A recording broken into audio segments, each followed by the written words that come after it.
வணக்கம் ஐபோன். ரணில் விக்ரமசிங்க நீதிமன்றத்துக்கு வந்து சாட்சி கூண்டில் அமர்ந்திருந்ததா செய்திகளை பார்க்க முடிஞ்சுது. அதுக்கு பிறகு என்ன நடந்தது, ரணில் விக்ரமசிங்க யார், என்னத்துக்காக நீதிமன்றம் வந்தாருன்னு பார்ப்போம். 36 மணத்தியாலத்தில் அரசாங்கத்தின் மக்கள் வரிப்பணத்தை 160 லட்சத்தை செலவழித்ததாகத்தான் குற்றச்சாட்டு. லண்டனுக்கு தன் மனைவி மைத்திரி விக்ரமசிங்கவண்ட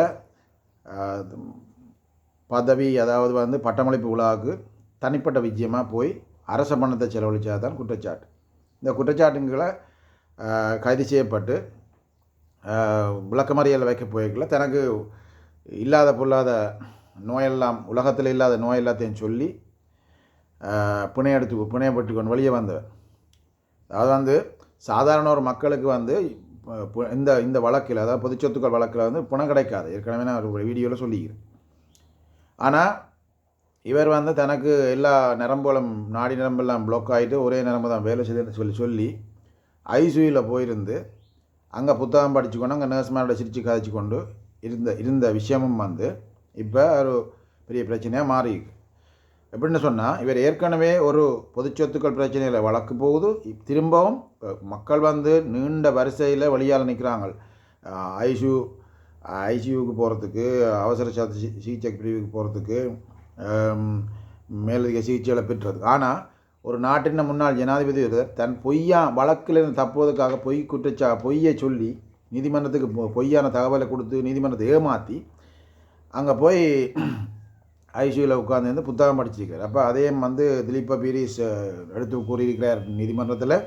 அப்போ இதுவும் ஒரு மோசடி தான் சொல்லிக்கிறார். அது ஒரு உண்மையில் ஒரு மோசடி தான் சொன்னால் சாதாரண மக்களுக்கு அப்படி செய்யலாது. நாங்கள் செஞ்சால் எங்களை ஏற்றுக்கொள்ள மாட்டாங்கள். அப்படி ஒரு மருத்துவ அறிக்கையை எங்களை கொண்டே அப்படி ஐசியூவில் வைக்க மாட்டாங்க. அவ்வளோ ஒரு சலுகை தர மாட்டாங்க. நீதியண்டா சட்டமன்றா எல்லாருக்கும் ஒரு பொதுவானது. ஆனால் ரணில் விக்ரமசிங்க நீதிமன்றத்தையும் ஏமாற்றி தான் புணை பெற்று வெளியே போனது. இப்போ இந்த வழக்குகளை அடுத்த கட்ட 2வது குற்றவாளி சந்தேக நபரான்னு சொன்னால் சமன் ஏகநாயக்கா. அவர் வந்து ரணில் விக்ரமசிங்கான செயலாளர். இப்போ அவர் வந்து இந்த பணத்தை அனுமதிச்சபடியாக தான் அவர் குற்றவாளியாக, அதாவது இந்த குற்றம் செய்கிறதுக்கு சிங்களத்தில் அனுபலதுன்னு சொல்லி. அப்போ இவர் வந்து அனுமதி கொடுத்தது மட்டுமில்லை, அதுக்கு உதவி செஞ்சார் என்று சொல்லி குற்றச்சாட்டில் இப்போ அவர் கைது செய்யப்பட்டிருக்கார். அவர் ஏற்கனவே தேடப்பட்டு வந்த நபர் வீட்டிலேருந்து ஒழித்து பக்கத்து வீட்டுக்காரருக்கு சொன்னால் தன்னை பூனைக்கு இந்த கருவாட்டை மீனியம் பொறிச்சு வைங்கன்னு சொல்லி போட்டு ஒழித்து தன்னை மனைவியோடு தலைமறைவாயினும். இப்போ இந்த தலைமறைவாகிற விஷயம் வந்து புதுசு இல்லை. ஏற்கனவே போலீஸ் மா அதிபர் தலைமறைவாயினது, அமைச்சர் மேலே தலைமறைவாயினதுன்னு சொல்லி ஒரு பெரிய நீண்ட பட்டியலே போய்கொண்டிருக்கு. இப்போ ஜனாதிபதி, நிறைவேற்ற அதிகாரம் கொண்ட முன்னாள் ஜனாதிபதி செயலாளரே தலைமறைவாகிறார். அப்போ இந்த நாட்டில் இவ்வளவு காலமும் பதவியில் அவங்க இருந்து கொண்டு செய்த குற்றங்களுக்கு தங்களுக்கு தண்டனை கிடைக்காது. தங்களுடைய சார்பான ஒரு ஆக்கள் தானே எதிர்கட்சியிலும் இருக்கிறாங்க. அவங்க வந்தால் எங்களை அதை பற்றி கணக்கெடுக்க மாட்டாங்க. அப்படி இருந்தாங்களுக்கு இப்போ இந்த அரசாங்கம் வந்து இந்த வழக்குகளை துரிதப்படுத்தி கொண்டு வரைக்குள்ள இப்போ பயம் வந்து எல்லாருமே தலைமறைவாகிற. இதுக்கு முதல் இந்த மாதிரி ஜனாதிபதி, இந்த செயலாளர் மேலே, அமைச்சர் மேலே, போலீஸ் மாதிபதி மேலே தலைமறைவாகின வரலாறு இலங்கையில் இல்லை. ஆனால் இது ஒரு சாதாரண நிகழ்வாகிவிட்டு இந்த அரசாங்கம் வந்த அப்புறம் அச்சத்தில் தலைமறைவாகிறதையும் கைது செய்யப்படுவது தாங்கள் செய்தது குற்றம் தாங்கள் செய்திருக்கிறோம்னு தெரிஞ்சபடியே தான் தலைமறைவாகிறாங்க. ஆகவே ரணில் விக்ரமசிங்கவும் இந்த இந்த இந்த இந்த குற்றத்தை செய்து போட்டு தானத்திலேருந்து தப்பலாம்னு தான் இப்படி இந்த ஜில்மாட் பண்ணி கொண்டு திரிகிறார்.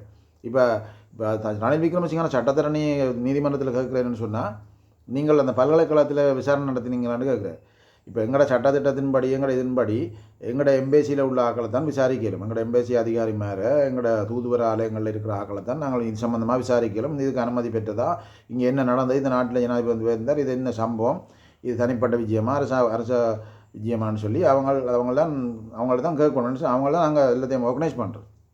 இப்போ போய் நாங்கள் இன்னொரு நாட்டின் பல்கலைக்கழகத்திட்ட போய் விசாரிக்கலாது. அது முறையும் இல்லை என்று சொன்னால் அது நாட்டுக்கு தான் அவமானம். இப்படி ஒரு பொய்யை சொல்லி ஒரு தலைவர் வழக்கில் சிக்கப்பட்டிருக்கிறார், ஊழல் மோசடி செய்திருக்கிறார். அப்போ இது சம்மந்தமாக இன்னொரு நாட்டின் பல்கலைக்கழகத்தில் போய் விசாரிக்கிறது அவ்வளவு இந்த நாட்டுக்கு அழகும் இல்லை, இந்த நாட்டின் சட்டத்தில் அதுக்குரிய இடமும் இல்லை. அப்போ இவன் மாதிரி ஆக்கள் தான் இந்த நாட்டில் இவ்வளோ காலம் ஆட்சியில் இருந்தது. அப்போ தாங்கள் எல்லா குற்றங்களையும் செய்து போட்டு அதை தங்களோட அதிகாரங்களையும் தங்களோட பலப்பிரயோகங்களையும் ஊடக பலங்களையும் தங்களோட சட்ட புலமைகளையும் சட்டத்திறனிகள் பலத்தையும் கொண்டு தாங்கள் இதெல்லாம் மறைச்சு கொண்டும் மக்களை மிரட்டி கொண்டும் கீழே உள்ள மற்ற அரசியல்வாதிகளை அரசியல் கட்சிகளை மிரட்டி கொண்டும் இருந்து இப்போ வந்து இவைக்கு எதிராக சட்டம் திரும்பினுடனே இவைக்கு சார்பில்லாத ஒரு அரசாங்கம் வந்து இந்த இதுகள் எல்லாத்தையும் கிளறி இதுக்கு எல்லாத்துக்கும் வழக்கு போட்ட உடனே இவைக்கு எல்லாம் தடுமாற்றம் வந்து இப்போ ஆளையால் தலைமறைவாகிறதும் பொய் சொல்கிறதும் புரட்டு சொல்கிறதும் இந்த வழக்கை எப்படி திசை திருப்பலாம் இந்த வழக்கு எப்படி இந்த வழக்கை எப்படி இழுத்தடிக்கலாம் இந்த வழக்கு காலப்போ 5 வருஷம் கடத்தலாம்ன்ற மாதிரி தான் யோசிக்கணும்.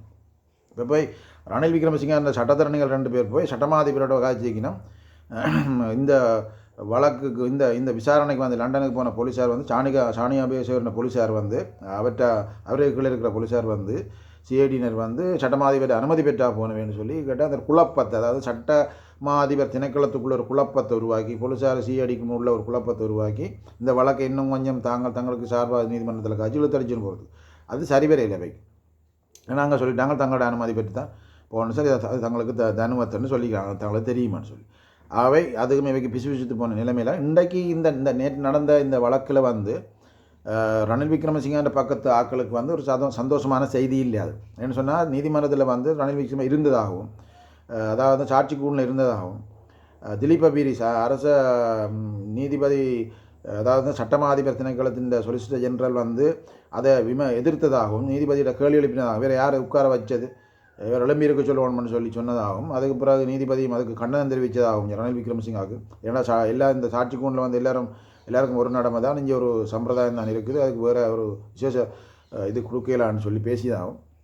இப்போ இந்த ரணில் விக்ரமசிங்க ஆக்கள் என்னென்னு சொன்னால் சட்டத்தை தங்களோட கையில் வச்சுக்கொண்டு அந்த காலத்தில் இருந்தே தங்களோட சட்டத்தை கையில் வச்சுக்கணும் சட்டமாதிபர் நீதிபதிகளில் அவையே நியமிக்கிறது தங்களுக்கு வேண்டியாக நியமித்து கொண்டு வச்சுக்கொண்டு தைரியமாக தங்கள் குற்றங்கள் எல்லாத்தையும் செய்து கொண்டு கடந்த காலங்களில் காலத்தை கடத்தினார். இப்போ என்னென்னு சொன்னால் இது செய்ய இல்லாத கட்டத்துக்கு இப்போ வந்துட்டோம். இப்போக்கு செய்ய இல்லாது இப்போ வந்து எல்லாம் சுயாதீனமாக இயங்குற கடியாக இந்த அரசாங்கம் எல்லாத்தையும் சுயாதீனமாக விட்டபடியாக பிரச்சனை சிக்கலாக வைக்கும்.